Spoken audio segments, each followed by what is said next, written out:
Everyone, once again, tutuloy natin yung ating stewardship series. We are here sa part ng stewardship of this God-given talents. I hope marami po tayo mapulot dito, lalo na't pinag-uusapan individually ano po yung inyong mababahagi sa body of Christ. So we're done with the stewardship of time last time, and we understand also the four principles of stewardship. And right now, again, we will focus on the stewardship of your talents. But we will also, of course, look at the Bible, how the Bible looked at the talent, quote unquote, kung paano po ito dinescribe ng Bible at kung ano-ano po yung klaseng talents that or gifts, if I may say the Bible term, that are available sa mga Kristiyano.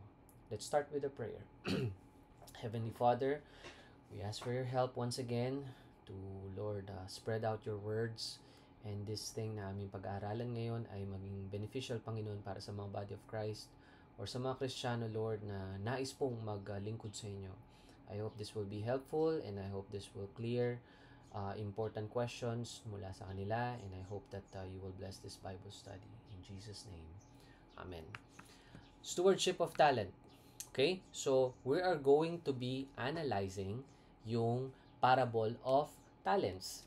It was mentioned particularly sa Matthew chapter 25.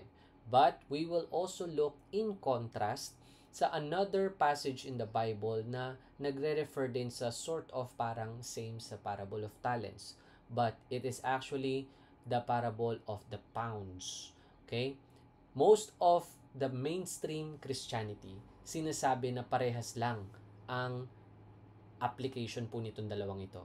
Parehas lang daw ang storya at ang application sa isang Kristiyano ng parable of talents versus the parable of pounds. But we will look into the Bible and compare verse by verse kung totoo nga bang parehas lang sila. Okay? So, of course, we need a Bible for that. Let us start with Matthew 25:14 to 30. So this is referring first of all sa parable of talents, and for the kingdom, verse 14, of heaven. Take note of that. It's the kingdom of heaven is as a man traveling into a far country who called his own servant and delivered unto them his goods. And unto them gave he 5 talents, to another 2, to another 1, and to every man according to his several ability. Now, we understand here, first of all, na ang mga tao is binigyan ng several ability. Therefore, hindi nga po siya equal. One is given 5, one is given 2, one is given 1 in this certain parable. Verse 16, Then he that had received 5 talents went and traded with the same, and made them owe other 5 talents. And likewise he that had received 2, he also gained another 2. But he that received 1 went and digged in the earth, and hid his Lord's money. After a long time the Lord of those servants cometh and reckoned with them. And so that he that received 5 talents came and brought other 5 talents, saying, Lord, thou hast delivered unto me 5 talents. Behold, I have gained beside them 5 talents more. And the Lord said, his Lord said unto him, Well done, thou good and faithful servant. Thou hast been faithful over a few things, I will make thee ruler over many things. Enter thou into the joy of the Lord. So to sum up this story, mga minamahal, there's this Lord na tinutukoy, or their master, giving them talents. Isa 5, isa 2, isa 1. Ang nangyari, yung merong 5, binigyan po siya ng 5, tapos nag-gain niya is another 5. Ganun din ang nangyari doon sa binigyan ng 3, or 2, sorry. So yung binigyan ng 2, naka-gain din siya ng 2. Parehas po silang commendation, mga minamahal. Sinabi dun sa naka-duplicate ng 5, Well done, thou good and faithful servant. And you will notice, same commendation doon po sa binigyan ng 2. Sabi rin niya doon, Well done, in verse 23, thou good and faithful servant. So there is this, it's not really about the amount of talents or amount that was given to you o kakayahan mo. Hindi tayo pataasan na kumbaga, mas magaling si ganito, mas magaling si brother, si sister, ganyan. It's all about what is given to you and how you will be faithful in whatever is given to us. Now, here's another story, or a part of the story. Yung binigyan ng isa, instead of him duplicating it to another one, ang nangyari is tinago niya yung talent, di niya ginamit, at nung pagbalik ng Lord niya, binalik lang sa kanya. Alam niyo yung sagot po sa kanya? Then he, verse 24, which had received 1 talent, came and said, Lord, I knew thee that thou art an hard man, reaping where thou hast not sown, and gathering where thou hast not strawed. And I was afraid, verse 25, and went and hid thy talent in the earth. And lo, there thou hast that is thine. Thinking, itong isang nagtago ng 1 talent is walang mawala sa kanya, hindi magagalit ang kanyang master, thinking that it is just fine to do what he just did. Ang sagot po sa kanya ng Lord niya, his Lord answered and said unto him, Thou wicked and slothful servant. 2 words, wicked and slothful servant. Thou knewest that I reap where I sowed not, and gather where I have not strawed. Thou oughtest therefore to put my money into the exchangers, and then at my coming I should have received mine own with usury. Take therefore kinuha sa kanya yung talent. Take therefore the talent from him, and binigay doon sa merong 10 talents. And notice, sabi po ng master dito, for unto everyone that hath shall be given, and he that shall have abundance. But from him that hath not shall be taken away even that which he had. And cast ye the unprofitable servant into outer darkness. There shall be weeping and gnashing of teeth. So there are several things you will find here. Una, yung pong pagiging slothful and wicked servant nung hindi po gumamit ng talent niya. And pangalawa, tinapon po siya dito sa outer darkness. Now, you might ask, what is this outer darkness? Some Christians teach na ito pong outer darkness is not hell. It's just a place where other people is thrown sa isang lugar na madilim lang. But there is a feeling here that was mentioned where there shall be weeping and gnashing of teeth. And if you will really study verse by verse, ang Bible po, it can define itself. It can refer spiritual things versus spiritual by comparing verses after verses. Ang outer darkness po dito, to be straight, is not purgatory, it's not even paradise, it's not even another place besides hell. It is, in fact, the place called hell. Bakit? Kasi if you will just look at other passages like Matthew 13, verse 42,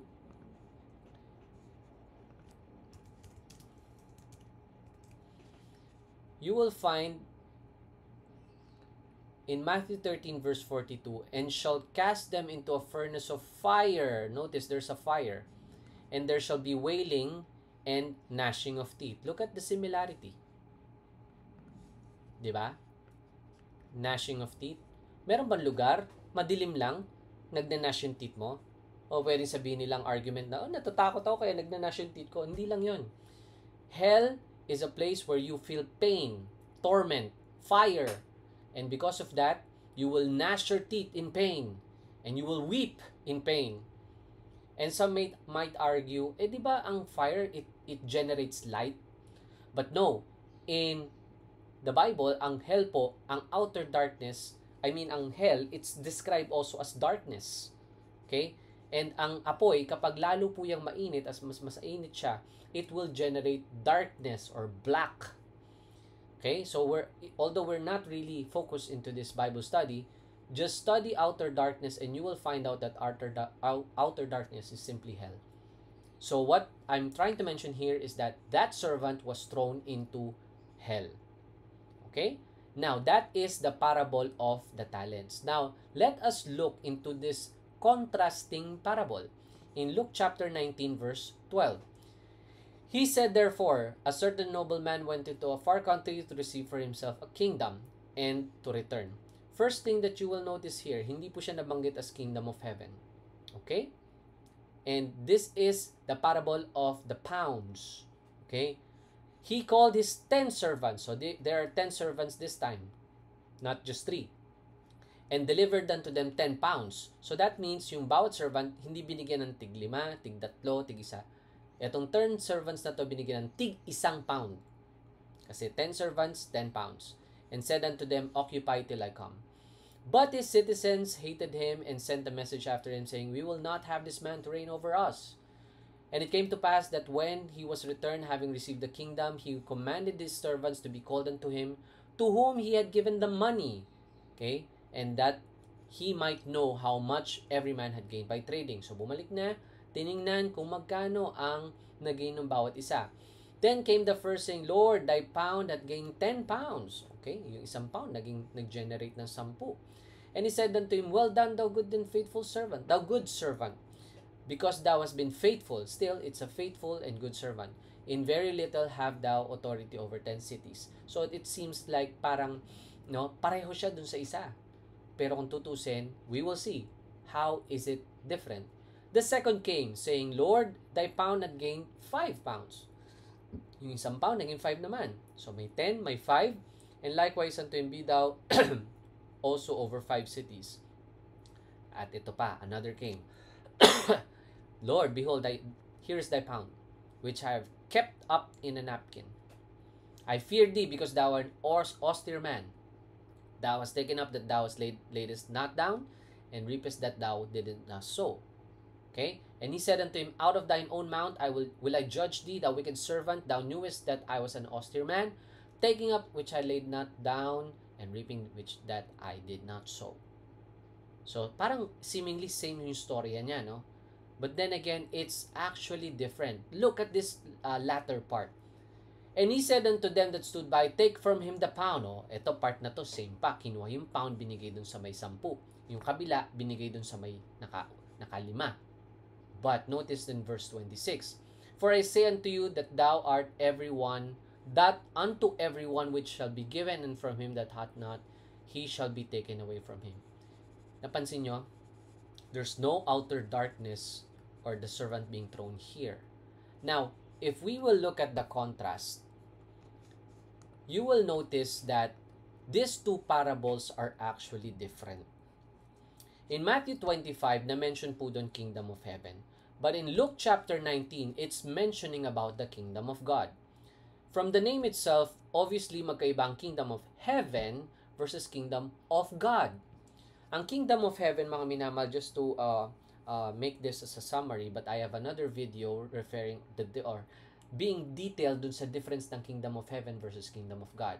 But in summary, ang kingdom of heaven is a literal kingdom, as in may king na visible, may visible na kingdom, okay? It's literal. But if you go to the kingdom of heaven or kingdom of God, it was mentioned in Romans that it is not literal but spiritual. Okay? It's something spiritual. So they are different. Again, I have another video for this. If you want to look, find the difference between kingdom of heaven versus the kingdom of God. Now, you will also notice, ang Matthew 25, it's talking about a Jewish context. Mga Jewish ang pinag-uusapan dito. While sa Luke chapter 19, it is Gentile. Kasi ang talents, this is a parang a monetary amount for Jewish, while pound naman sa Gentiles. Actually, ginagamit pa nga yata natin, or actually, ginagamit pa rin natin tong pound. Is it Germany, or is it France, or I don't know. I forgot yung exact country where they use pound. But it is pound. And also, if you study Bible numerics, you will find that number 10 po is a Gentile number. Okay? And here, in the Jewish context, different amounts, 5 to 1 ang binigay doon, pero doon sa Luke is 1 each. And another thing that is very obvious is, yung isa tinapon sa outer darkness or pumunta sa hell, but the other one just lost his inheritance. Now, ano naman ang kinalaman nito sa panahon natin ngayon? Now, if you are going to apply this to us, no? Matthew chapter 25 cannot be really applied to church age saints. Kasi nga, somebody went to hell. His servants went to hell. A Christian can never lose his salvation. Once he's saved, the Bible said he will remain saved. And that there's a lot of verses about that. I have another video regarding that, assurance of salvation and eternal security. Now, dito sa Luke 19, imbis na siya ay pumunta sa hell, na-lose niya yung kanyang inheritance lang. Okay? You will notice that kanina binasa natin, and you can go back to the text again. So if you are going to look at it by dispensation, or in view of dispensation, it is referring to tribulation saints ang Matthew 25, while ang Luke chapter 19 can be referred to as church age saints. Okay? But since we are dealing with stewardship of talents, let's focus again to that. Binigay ko lang sa inyo yung doctrinal application nitong dalawang parable. Now, meron po again nabanggit na gifts sa Romans 12 versus gifts sa 1 Corinthians 12. I did emphasize dito sa first video natin that 1 Corinthians 12, ang 1 Corinthians 12 is not really referring to the church age saints and applied to us, because these are particularly signs.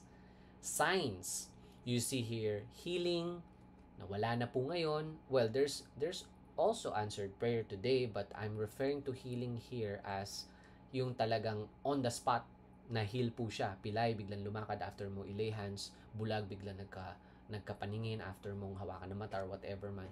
So wala nang ganyan po ngayon. Okay? Wala na rin pong miracles today na again, this is something like instant, no? Tas meron pong medium na gumagawa.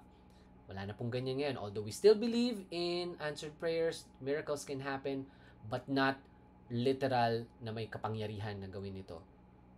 Kasi ang ginagawa po ng mga Pentecostals today is that ginagawa pa nila parang yung sa Jesus Miracle Crusade, o kaya mga show nila sa mga events, o kaya churches nila na merong mga nangingisay, merong biglang tatayo, merong nai-heal according sa kanila at miracles na nangyari. That's just a show. It's not anymore happening today. No? So there's this discernment, faith, and lalo na tong speaking in tongues na to na inabuse pa lalo ng mga Kristiyano ngayon. Tongues is not tongues na babbling na hindi mo maintindihan. Tongues is actually language sa Bible. So scrap this off. This is not the one that the gifts are referring to sa panahon natin today, but it's actually the gifts in Romans chapter 12, which is yung ministering.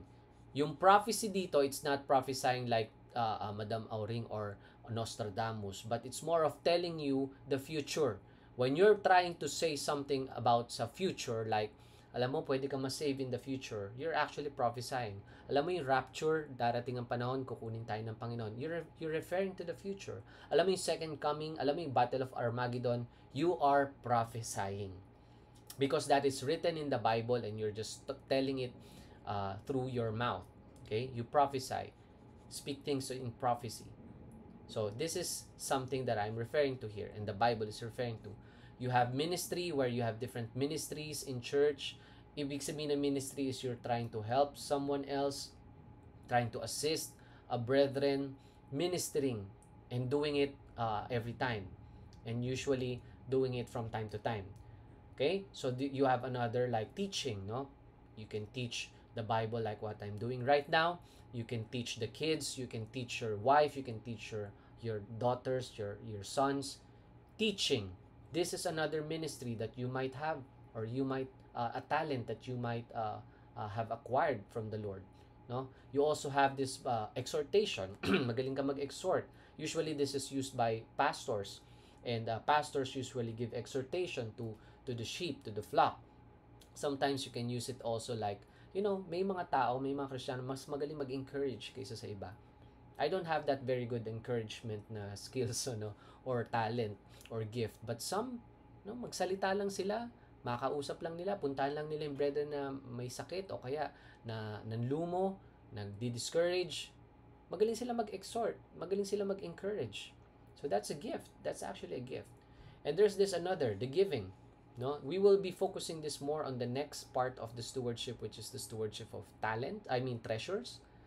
And giving is a gift. Some people earn money more than others. And it's easier for them to do it rather than sa iba. Yung iba parang ang hirap, no? Ang hirap kumita ng pera, ang hirap mag-multiply nito. Pero yung iba sobrang dali lang sa kanila. That is because they have this gift, no, of giving, or they could have, or if he's a saved believer, he might have this gift in which dapat he should be using for the Lord's glory. And there's also people like he has the talent or gift in ruling, leadership, o kaya someone that can lead something, no, to do something and accomplish something for the body of Christ. That's another gift. And there's another gift called being merciful. You have this mercy, mas mahaba ang pasensya mo, mas malaki ang mercy mo sa iba, mas madali kang maawa, sabihin na natin. That's another gift, no? And you probably help people more. It's easier for you to help, no? Assist someone. That's a gift. Okay? So look at Romans chapter 12 and you will find out these gifts mentioned there. Now, if we're going to talk about these certain talents, saan ba ito ginagamit? Saan ba o paano ito ginagamit? How did God, or particularly Christ, has given this talent to his body in order to perform it as a whole?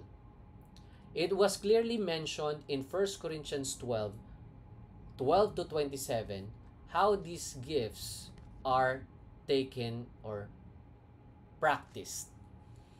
1 Corinthians chapter 12, here's what the Bible said in verse 12, "For as the body is one, and hath many members, and all the members of that one body, being many, are one body, so also is Christ." So itong katawan ni Kristo ay marami daw members, maraming Kristiyano. And if you will really study the body of Christ, every member of the body of Christ is saved. I'm not referring to a body ng religious organization. I'm not referring to a body ng church o kaya relihiyon. I'm referring to the body, spiritual body of Christ. 1 Corinthians chapter 12 is not referring to baptized believers. You will not see any water referred there. Wala kang makikitang tubig na sinabi dyan. Makikita mo dito sa verse 13, "For by one Spirit we are baptized." It's not baptized in water, but Spirit. And if you will recall, being baptized into the Spirit is also saying like you have the Holy Spirit in you. Kasi sabi ng book of Ephesians chapter 1 verse 13 na ikaw ay nasilyaduhan ng Holy Spirit. Sinabi rin po sa 1 Corinthians na ang katawan mo ay naging templo ng banal na Espiritu. So when we are saying, or when the Bible is talking about this, we are baptized into this one Spirit, you've been saved. You've been sealed by the Holy Ghost. Okay? So I'm referring to the body of Christ dito na saved believers na someday will be raptured and someday will marry o ikakasal sa Panginoong Hesus. We have a video for that. That's the wife of Jesus Christ, and you can just refer to that later on. So, for by one Spirit we are all baptized into one body, whether we be Jews or Gentiles, whether we be bond and free, and have been all made to drink into one Spirit. For the body is not one member, but many. If the foot say, "Because I am not the hand, I am not of the body," is it therefore not of the body? If the ear shall say, "Because I'm not the eye, I'm not of the body," is it therefore not of the body? So, anong sinasabi nito? Minsan mga Kristiyano na sinasabi niya, hindi ko kaya gawin ginagawa ni brother. Hindi ko kaya gawin ginagawa ni sister. Don't think about that. Think like this. You have another gift. You might have a different gift. And don't compare yourself with another brethren saying na hindi mo kaya yun. Maaring hindi ka ang paa. Maaring hindi ka ang tenga. Sabi ng Bible pa sa verse 17, "If the whole body were an eye, where were the hearing? If the whole were hearing, where were the smelling?" Kung ang lahat po ay mata, then paano naman yung pandinig? Paano naman yung pang-smell? Hindi naman po lahat ay pastor. Tama po? Hindi po lahat ay teacher. Kaya nga po kanina meron tayong nakita different gifts, different administrations. You got the gift of prophecy, you got the gift of in ministry, in teaching, exhortation, giving, ruling, and merciful. All of these are part of the body as described, like it can be the eye, can be the nose, mouth, ears, hands, etc. But now hath God set the members, every one of them, in one body, as it had pleased Him. Mga minamahal, binigyan ka ng gift ng Panginoon as it pleased Him. Some might have not known yet their gift. Some might not haven't realized that it was God's gift to him. But eventually, you will find out kung yan talaga i-gift sa'yo ng Panginoon, God will give you something to do with that gift. And you just have to be sensitive with that gift na gamitin mo siya when time comes na you need to use it. And if they were all one member, where were the body? But now, they are many members, yet one body. Nandito po tayo sa body of Christ, no? Those people that are listening here, if you are Christians, and you might not be the same church kung nasan ako, but you are part of the body of Christ if you're saved. And then you can do this ministry, whatever ministry God has given you, para makatulong po sa body of Christ. Ako po, I honestly think that God has given me this gift in teaching. And therefore, that's what I'm trying to do and giving my best to improve that part para po makatulong sa body of Christ. God can use you in any other ways, like in ministry, in doing something else, in propagating His words. God can do anything and put people into His own will para magawa po at ma-accomplish ang certain things o bagay. And it may not be all the same because the body is not all the same. It is definitely different. And that's something you need to figure out. The eye, sabi, the eye cannot say to the hand, I have no need of thee. Hindi po natin pwedeng sabihin, hindi kita kailangan. Nor again the head to the feet, I have no need of you. Some Christians even say, no, maliit na bagay lang ang nagagawa ko. Nagagawa ko lang, kaya ko lang maglinis ng church, kaya ko lang gawin itong maliit na bagay na to assist our pastor, no, to drive him and to do this and that.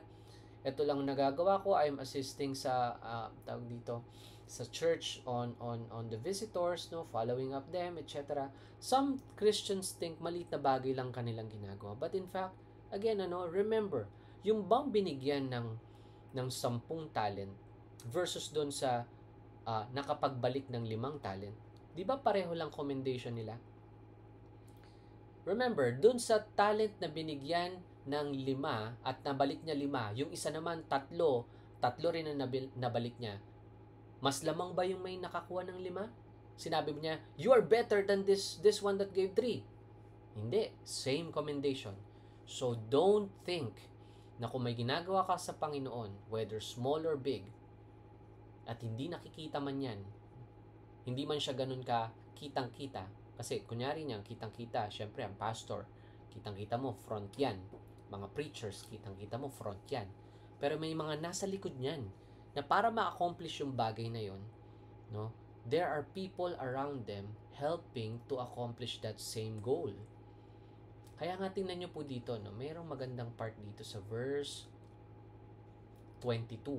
Nay, much more those members of the body which seem to be more feeble are necessary. You know what feeble is? Ito yung mga simple. Yan yung mga maliliit na bagay. Sabihin mo, maliit na bagay lang kaya ko. No. You are not a small thing. They are necessary. Kaya, wag nating isipin na maliit lang ginagawa natin para sa Panginoon. Do what God has given you to do, and you will have the same commendation as a good and faithful servant.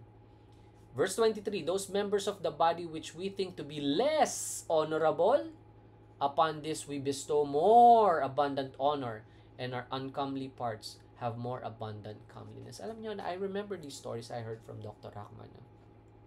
There are people like, meron po siyang cerebral palsy. At dahil sa kanyang karamdaman, no, his body or her body always jerk, parang nagtutwitch lagi. And all she can do is type letters. What she does is she type those letters and give those letters to the people in jail. And from time to time, they will receive like people getting saved in jail, no, nagpapadala siya sa mga Muslim, people are getting saved na mga Muslim, and it's just something na ako, kumpleto kamay ko, nakakalakad ako, nakakapagsalita ako ng maayos. But I cannot even lead a soul to Christ. That's something to think about, ano? And itong taong ito na may cerebral palsy is doing what she can for the body of Christ because yun lang ang binigay sa kanya ng Panginoon. And she's happy doing that. Alam nyo, ito rin marirealize nyo, if you are given a gift, you will be happy doing that gift. Masaya ka, hindi ka gano'n na parang pagod at napipilitang gawin ng bagay na kasi it's your gift. You can do it easier than others. You can do it faster than others because it's your gift. No? And sabi nga ni Dr. Rahman, there will be a lot of surprises in the judgment seat of Christ. You wouldn't know, itong maliit na bagay na ginagawa ng isa, ang laki pala ng naitulong. Itong maliit na bagay na hindi nakikita, meron palang malaking impact. Verse 25 or 24, for our comely parts have no need, but God had tempered the body together, having given more abundant honor to that part which lacketh. So, nagpupuna sa lahat ng mga nagkukulang ang mga iba't ibang members of the body. That there should be no schism in the body, but that the members should have the same care one for another. Whether one member suffer, all the members suffer with it. For one member be honored, all the members will rejoice. Now ye are the body of Christ and members in particular. Mga minamahal, the body of Christ is something or a body in which nagtutulungan po tayo, hindi tayo nagsasapawan. We're doing this all for the glory of our Savior. So, think about this. Think about this, mga minamahal. Ano kaya ang gift na binigay sa akin ni God? Ano kaya yung dapat ginagawa ko para kay Jesus? Saan ba ako magaling? Saan ba ako mas madaling kumbaga, gumawa ng isang bagay? It can be in different kinds or means, pero it's still the goal of saving the souls of. There are three main goals ng isang local church according sa local church ni Dr. Rahman. I've learned this very basic three things na dapat ginagawa ng body of Christ. Una, ang evangelizing of the lost. Pangalawa, edifying of the saints. And lastly, it's the glorification or glorifying of our Savior. It's all the same goal, but different means, different ways, small or big. But you have to think about this. And once you have realized this is your gift, why don't you excel in that gift? Why don't you improve that gift? Why don't you think of many ways to properly handle and use that gift for God's glory? Okay? So next week, pag-usapan naman natin ang treasures. Alright.